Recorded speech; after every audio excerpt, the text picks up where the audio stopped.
across America, students are rising to the challenge of doing something to end youth violence. The Do the Right Thing Challenge gives middle school students an opportunity to examine the impact of youth violence on their lives. Students communicate what they think should be done to change our culture of violence, in classroom discussions and in written form.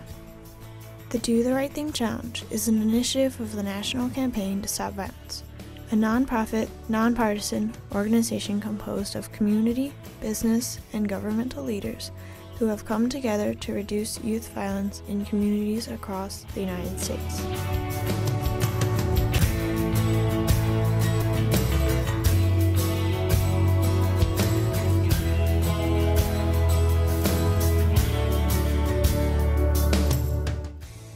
What made me want to do this challenge was that I want to express how violence changed my life, and I really want to get a message to people that no matter what you went through, you can still make a difference.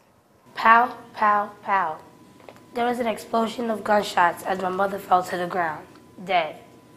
There were 3 tall men about the same age as my brother, Carlos, searching the house for something or somebody. Later that night, when Carlos came home, he tried to calm me down and explain that he was a part of a gang and that the men were his gang members. Carlos had broken the gang law, and the men were not going to let anyone get in the way for their search of him. I did not want to go. When we got there, my cousin and aunt went to the kitchen. Suddenly, my uncle grabbed me with all his strength and covered my mouth with his hands. When we got to a room upstairs, he pushed me onto the bed and told me not to say a word or he would kill me. I prayed that something would stop him, and I kicked and pushed him, but all my effort was hopeless. I have witnessed violence since I was born. My father always came home drunk and would beat up my mother. When I was 3 or 4 years old, I stood up to my father's abuse. He was hitting my mother, and I got engaged and grabbed one of his beer bottles and busted it on his head to defend my mom.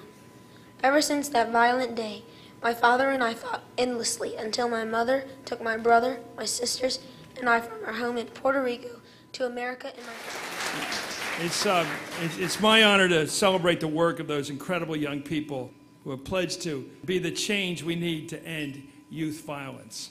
Over 150,000 students in 30 jurisdictions participated in classroom discussions about violence this year. Nearly 55,000 students chose to accept the challenge by writing about the causes and solutions for youth violence and by pledging not to engage in violent acts.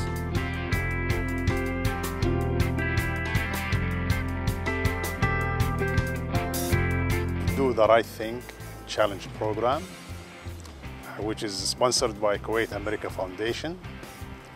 And America Kuwait Foundation was established in May 1991, which is about 2 months after the liberation of Kuwait by the US from the invasion of Saddam Hussein in 1990. And we thought that we have to say thank you to the American men and women liberated Kuwait and Kuwaiti children. And the idea of Do the Right Thing is to challenge American students and what they think about violence, how much is affecting their life. And they will select about 60 students that we'll invite every summer here. And we'll be at the Library of Congress to present the annual book of the essays.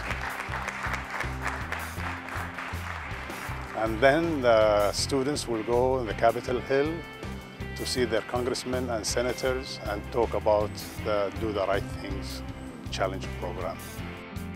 I would recommend to students trying to, thinking about if they wanted to come to this program, I would tell them that they need to do it because there are people like you who have been abused or been bullied or have even done acts of violence themselves, and it's kind of comforting to know that you're not alone in the world. It's really nice. Some of the darkest days of my presidency involved youth violence, from Paducah, Kentucky to Jonesboro in my home state of Arkansas to the tragedy of Columbine in Littleton, Colorado. These shocking incidents left me, like all Americans, struggling to make sense of the senseless, to understand what could drive our teenagers to commit such violent acts. I am proud of the student ambassadors being honored today for their positive stand against violence. While your parents and other adults can provide guidance, You and your fellow students are still very much on your own to make difficult decisions. Best wishes to you all for a wonderful event. Bill Clinton. And I have to tell you, knowing Bill Clinton's upbringing, and I was listening to those amazing stories of young kids standing up and sometimes against their fathers, drunken fathers. Bill Clinton had to do that as a young boy. His father was beating up his mother on a regular basis. So that's our former president. He knows what he's talking about when he offers you your recognition. And through the power of these students' words, we learn how violence has impacted their lives, and their words shed light on problems that need to be addressed in our communities. Now it's up to us to listen, get involved, and accept the challenge as well. When I get back to Chicago, I want to start acting on this. To my friends, at least, going to try to start to lead by example by showing that me doing the right things is better, and I'm better off being rewarded and doing it that way. And as I grow and grow and grow, I'll go to a broader audience, and I'll try to get everyone on my bandwagon. And maybe I might get some do the right thing help.